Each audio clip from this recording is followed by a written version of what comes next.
with a yo-ho-ho, it's TaleOfTheToaster. Good to see you here at Let's Play Super Smash Bros. Brawl, Adventure Mode, the Subspace Emissary, Very Hard, 100% Run, Part 17. In the last video, we took on the Subspace Bomb Factory, but in this video, we're going to the Subspace Bomb Factory. But you may notice something different. Well, that's right, I managed to grab along a second player for this episode so I can show off co-op mode. Now I'm doing this episode in post-commentary because I didn't want to have to do the live commentary while my friend was there. He's only 8, so you never know what could happen when you record with somebody like that.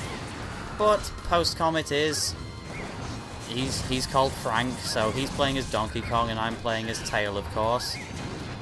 And this is the Subspace Bomb Factory. So, as I've said before, the Subspace Bomb Factory Part 2 is absurdly long. Like, way longer than the Battlefield Fortress. It's unbelievable how long this level is. Right now we're trying to whale on an auto lance, but clearly it didn't work. It just takes the both of us out in sync, so we just decide to move on from that and nearly die myself. Player 2 apparently takes longer to load, although later on in the video I take a lot longer to load, so never mind that. Watch how I nearly die there. But I just managed to make it up, and then Olimar recovers using a technique called the space jump. That's a technique exclusive to Player 2 in the Subspace Emissary. When somebody is about to be KO'd, but they're not in hit stun, if they would be in hit stun if, say, Olimar was hit by an attack, and yeah, he'd go into hit stun, so he'd just be KO'd as normal. But if he's not in hit stun, say he's just walking off to the side or falling to his doom, then instead of being KO'd, he'll just space jump all the way back up to Captain Falcon, and he'll be alive. So it's useful for the second player, especially if they're not so experienced at the game. They can just rely on the space jump, and then perhaps a better player can basically beat everything for them.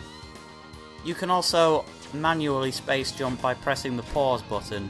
So the start button, or the start pause button on a GameCube controller, and the plus button on the remaining 3 control schemes.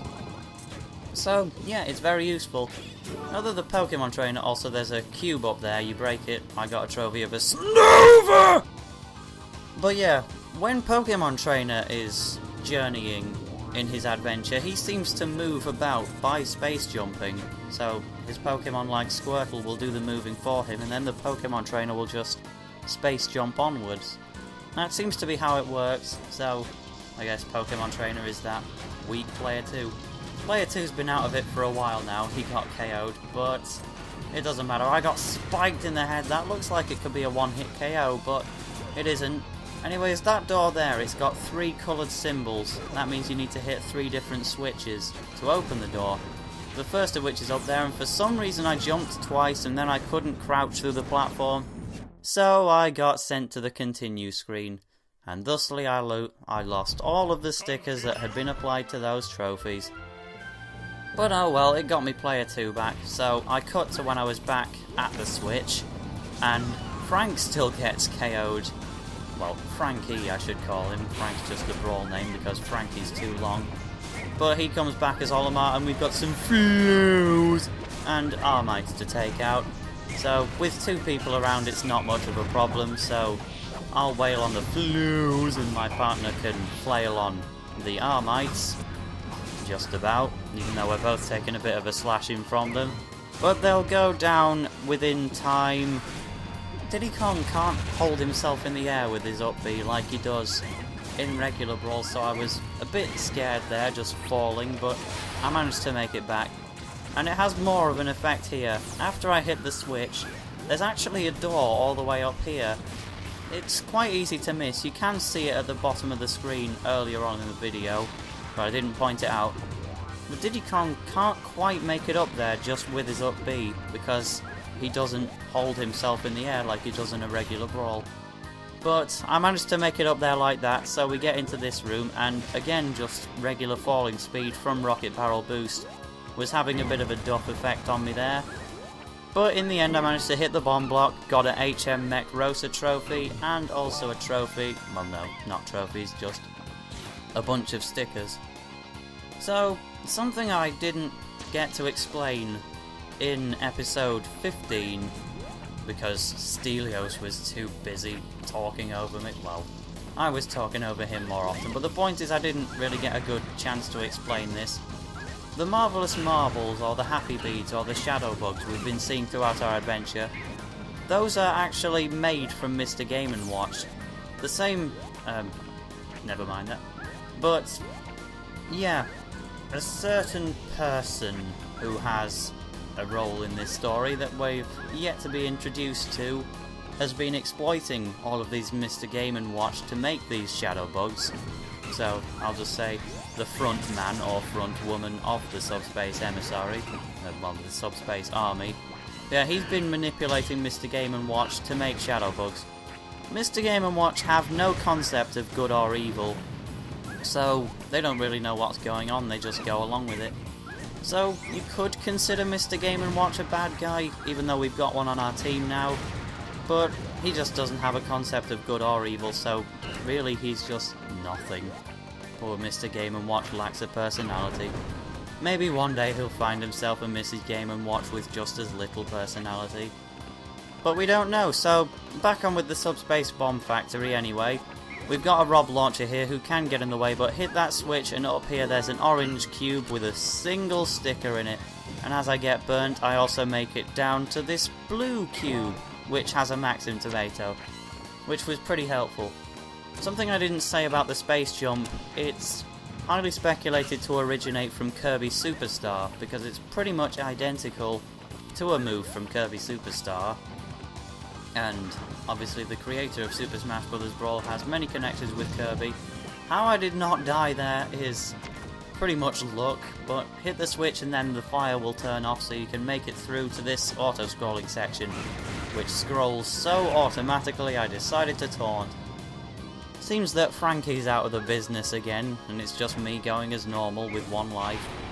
But here we have a very easy ambush. Just stand where the fire pyramid is going to be and you can batter one and then just come over to the other and wail on that one. And then once all the pyramids are gone, you can eat some food, then wait for the doorway to open up again, climb up the ladder, then take a trip to the left, where in the final block along, there will be a key. So ignore that button and go into this room with a big crack in the wall.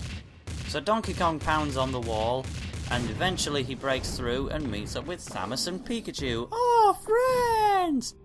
Ancient Minister's still looking a bit sad. And there's that hologram of Ganondorf, who doesn't seem best pleased to see these smashers. So he commands all the R.O.Bs, who now follow his orders only, to grab the bombs up there, but the Ancient Minister, he doesn't want this. The R.O.Bs are confused. I think everybody's confused. Why is Ancient Minister doing this? He's supposed to be the bad guy. Well, you see, there's actually quite a bit of backstory to the Ancient Minister, which I'll be able to explain shortly, but for now we have to watch him get burnt to a bit of a crisp. There is a good term for Ancient Minister's kind of antagonism, and I'll put it on screen. I can't remember it right now. But Ganondorf just breaks out into laughter because it's dead funny that the Ancient Minister's been set on fire. And these R.O.Bs are just invincible.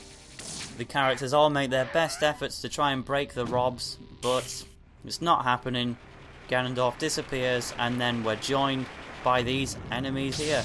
But the Ancient Minister, even though he's been burnt, he manages to fire a laser and beat some Auroros, and now his true identity is revealed as the Master Robot. So now I can do a bit of explaining about the prologue to Super Smash Bros. Brawl. See, Master Robot and the rest of the R.O.Bs were just living on the Isle of the Ancients as normal. They've never met... Oh, I just have to explain here.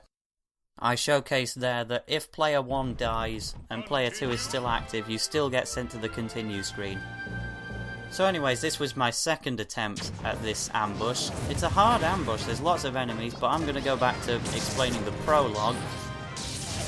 So the robots we're all living in peace on the Isle of the Ancients. They've never been out of the Isle of the Ancients, so they don't know about any other life forms apart from each other, because they are kind of sapient robots.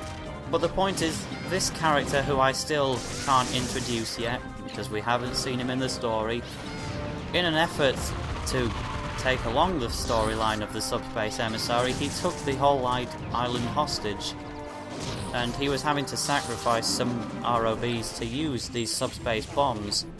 And so he basically blackmailed the Master Robot and the rest of the R.O.Bs to work for him, otherwise he'd just kill some more R.O.Bs.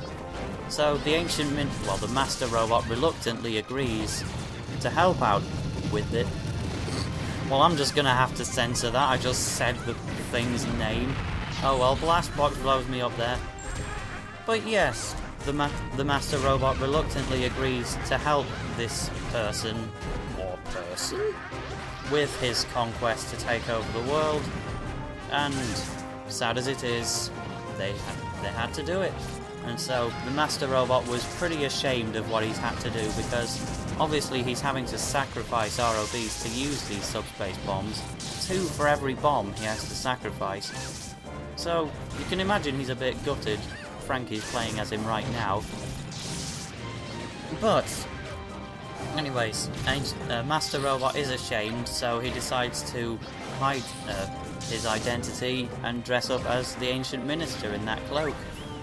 So this is a good example of how having 2 players is really helpful. We got 2 R-Manks here, which would normally be very threatening, but once I get the blob inside the R-Mank to display, you'll be able to see that I can just use my forward air, and then every time the R-Mank lands, Frankie can just hit the R-Mank with another attack, so that the R-Mank doesn't retract, and then I can KO it in one cycle.